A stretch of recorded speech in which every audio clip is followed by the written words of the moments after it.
그거거든요. 지금 대신문관이 바로 그걸 말하는 거예요. 네가 그러니까 예수 그리스도에게 네가 인간의 문제를 해결해 줄 수 있는 기회가 주어졌고 그렇게 했으면 사람들의 문제를 해결했을 거고 너를 다 따랐을 거고 근데 그게 너가 그 기회를 놓쳤기 때문에 아까 그랬죠. 이제는 우리가 네 일을 대신 떠맡아서 하겠다 하는데 그러니까 너는 이제 필요 없다는 거예요. 그러니까 이 우리라는 것은 이들이 겉으로 볼 땐 종교적인 지도자들이에요. 그러나 우리는 너와 함께하지 않아. 결국은 신과 함께하지 않고 반대로 어떤 말까지 해요? 우리는 마귀와 결탁했다라고 이렇게. 신이 없이 이제 누군가의 도움은 필요해야 되는데 신의 도움 필요 없고 너는 안 했으니까 우리는 사실은 속으로 비밀스럽게 우리는 마귀와 결탁을 했다. 그래서 이제 계시록 이야기도 막 나와요. 계시록의 음녀와 그 짐승 막 그런 이야기를 하면서 도스토옙스키는 그 계시록의 음녀를 카톨릭으로 본 거예요. 또 그런 해석들이 실제로 있죠. 사실은 그 짐승을 이제 사회주의로 본 건데 도스토옙스키는 그래서 카톨릭과 사회주의가 결탁했다고 봐요. 근데 문제는 여기에는 신이 추방된 신을 제거해버리고 인간들의 힘으로 지금 흔히 말씀하신 바로 인간의 힘으로 우리의 힘으로 우리끼리 힘을 모아서 하자라는 것이에요. 우리끼리. 거기에 소수의 이제 그 지배하는 그 권력자들이 있다라는 것이고 소수가 다수를 지배하는 그런 형식이 되는데 거기에 신의 자리는 없어요. 자, 그래서 이거예요. 도스토옙스키는 이게 위험하다고 본 거예요. 신을 제거해버리고 신의 도움이 필요 없이 신과 함께하지 않고 하나님과 함께하지 않고 인간들만으로 인간들이 힘을 모아서 인간들이 어떤 조직을 해서 어쨌든 그렇게 해서 뭔가 이상적인 사회를 만들려고 하는 것. 이것이 이제 사회주의의 본질이라고 봤고 카톨릭도 그렇다고 본 거예요. 신이 없는 세상. 그러나 우리끼리 잘 살 수 있는 세상. 사실은 그걸 얘기하려고 한 건 아니에요. 도스토옙스키가 얘기하려고 한 건 아니고 이제 이 이반의 이런 대신문관을 과 이제 그 대비되는 이제 인물들이 나오는데 이제 알료샤하고 조시마가 나오는데 시간이 없어서 거기까지 할 수 있을지 모르겠지만 인간이 하죠. 지금 형제님 말씀처럼 인간의 책임이고 인간이 자유롭게 인간이 선택하고 해야 돼요. 당연히 인간이 해요. 하는데 중요한 거는 인간이 하나님과 신과 함께 하느냐 신을 저 대신문관처럼 신의 자리를 신을 제거해버리고 신을 쫓아버리고 너 필요 없으니까 가 하고 신이 없이 인간들만 하느냐 이제 그 문제가 남는 거죠. 뭐 인간이 하나님이 다 하고 신이 다 하고 인간의 역할은 하나도 없어지는 그건 아니에요.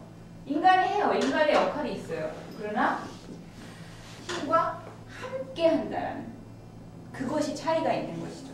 대신문관은 신과 함께 필요 없어요. 아무것도 안 하는 신이니까 정말 기회가 주어져도 안 했던 신이니까 인간과 신이 함께. 그러니까 이때는 신과 함께 한다는 건 결국 뭐겠어요? 인간이 신의 뜻에 따라 신의 의지에 복종해서 이제 나올 거였는데 그렇게 할 때는 달라질 수 있다라는 것이죠.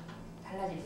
물론 모든 고통의 문제가 다 해결되진 않겠죠. 그건 인간의 자유가 있는 한 영원히 해결되지 않는 영원히 계속될 문제겠죠. 그러나 이제 이 이반이 지금 대신문관을 통해서 이야기를 하는데 참 이반 지난 시간에 제가 이반 좋아하는 이유를 말씀드렸는데 만약에 대신문관은 별로 호감이 안 가요. 대신문관은 그렇게 호감 가는 인물이 아니거든요. 진짜 이제 가엾다는 생각이 들긴 해요. 이 노인네가 얼마나 고민을 많이 했으면 이런 생각을 했을까 라는 그런 생각이 들지만 사실 호감은 안 가는 인물이에요. 근데 이반은 왜 호감을 주냐면요. 이반이 이 대신문관 전설을 이야기하지만 이반은 대신문관의 말을 다 믿지 않아요. 자기 작품인데도 자기 작품의 주인공인데도 대신문관이 하는 말을 이반이 전적으로 다 찬성하는 건 아니에요. 지난번에 말씀드렸죠. 두 개의 사상이 있어요. 관념에는 항상 양면이라는 게 있어요. 이 관념을 주인공이 얘기하면서도 이 관념이 아까 견고하다고 했잖아요. 그러나 이 주인공들은 아직 이 관념이 해결되지 않은 상태에 있거든요. 이반 그때 해결되지 않아서 이 관념을 계속 시험하고 이게 맞는지 안 맞는지 그래서 대화를 한다고 그랬잖아요. 이반이 이 얘기를 알료시한테 해주는 이유가 그거예요. 대신문관은 광신자예요. 광신자. 지난 시간에 했던 스메르자코프처럼 자신의 이 관념을 그리스도에게 이야기하는 이거를 이 대신문관은 완전히 믿어요. 그러나 이반은 100% 믿지 않아요. 그러니까 이반은 그렇게 생각하는 거예요. 대신문간의 그런 것에 자기 안에 있는 관념을 대신문간이 대신 말하도록 하지만 정말 그게 사실일까? 정말 그게 맞을까라는 한편의 또 다른 두 개의 입안이 있는 거예요. 입안 안에. 모든 도스토옙스키의 주인공은 다 분열돼 있어요. 두 개의 자아를 가지고 있어요. 이렇게 이야기하면서 동시에 아니 그게 아니야 라고 하는 또 다른 자기를 가지고 있어요. 모든 주인공이 다 그래요. 그래서 괴로운 거죠. 그래서 정말 죽겠는 거죠. 그래서 호감이 가는 거죠. 이런 인물들이. 그냥 우리들이 다 그렇잖아요. 사랑스러운 거죠. 어떻게 보면. 이걸 어디서 알 수 있냐면 이반이 나중에 정신 창난이 온다고 했잖아요. 이 스메르자코프하고 이야기를 하고 나서 자기가 스메르자코프에게 사상적인 동기를 제공해서 아버지를 죽이게 했다는 걸 이반이 알고 나서 집에 돌아와서 환각을 봐요. 막 악마가 나타나요. 이반한테. 악마가 나타나서 막 대화하거든요. 이반하고. 이 악마는 누구냐면 이반의 분신이에요. 분신.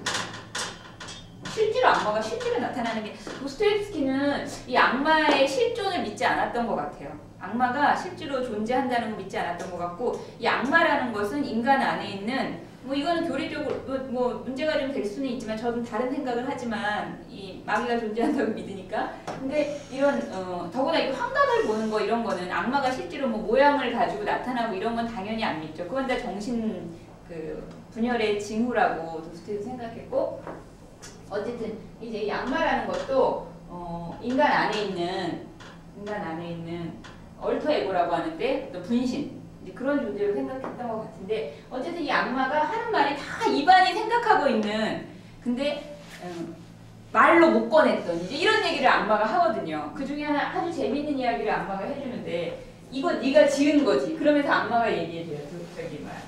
이런 얘기가 있어. 그러면서 악마가 얘기해주는데 어떤 무신론자가 있었어요. 무신론자가 죽었어요. 죽었는데 무신론자가 이제 죽으면 끝.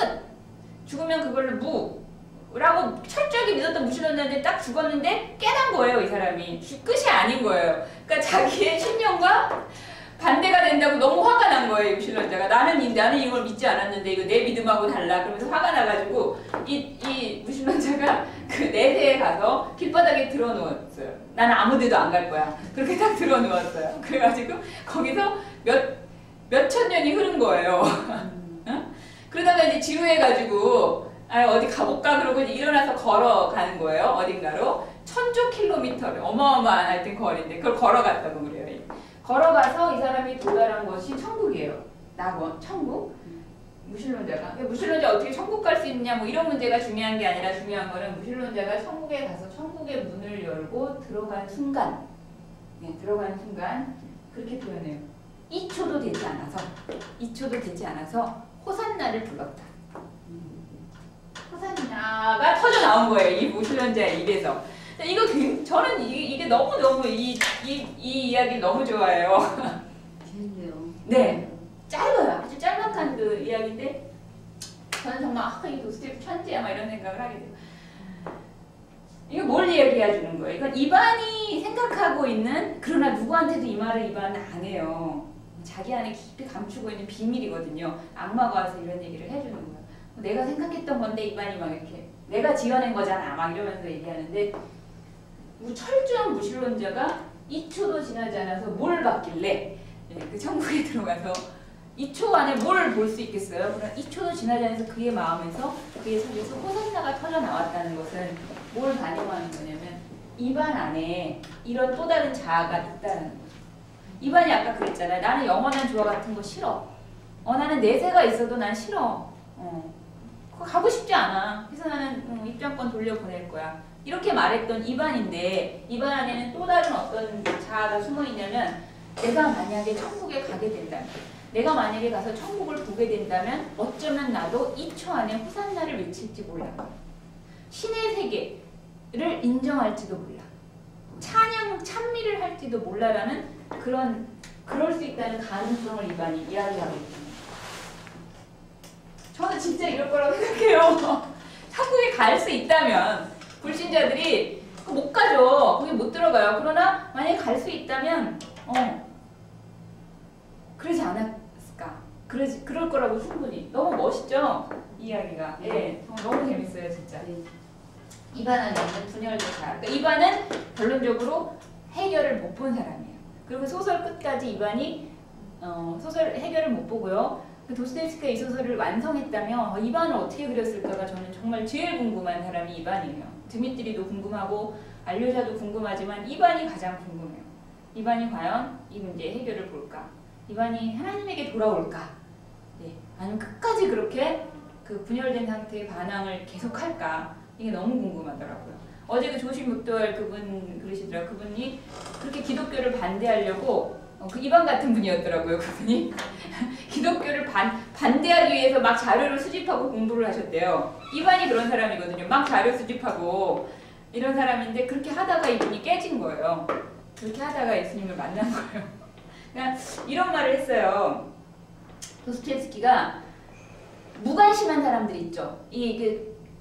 진리에 대해서 무관심하고 기독교 하나님에 대해서도 무관심한 사람들이 있죠. 그냥 이 세상에 그런 먹고 사는 문제에만 관심 있는 이런 뜨뜻미지근한 사람들, 그 계시록에 나오는 그 미지근한 사람들보다는 이반 같은 무신론자들이 더 신앙에 가깝다고.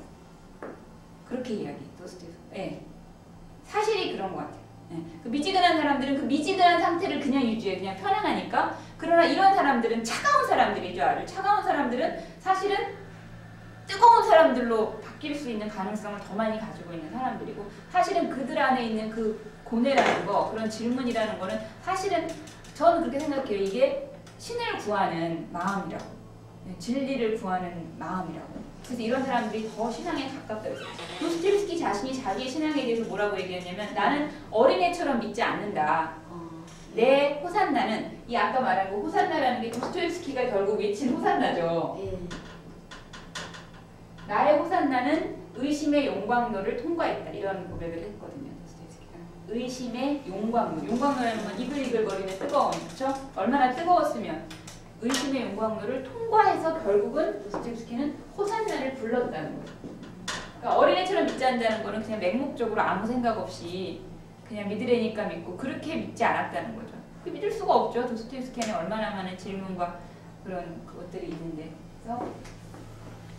그래서 도스토옙스키의 그 무신론자들의 주인공들이 전부 다 그 의심의 용광로를 통과하고 있는 사람들이죠. 제일 뜨거운 용광로를 통과하는 사람이 이반이에요.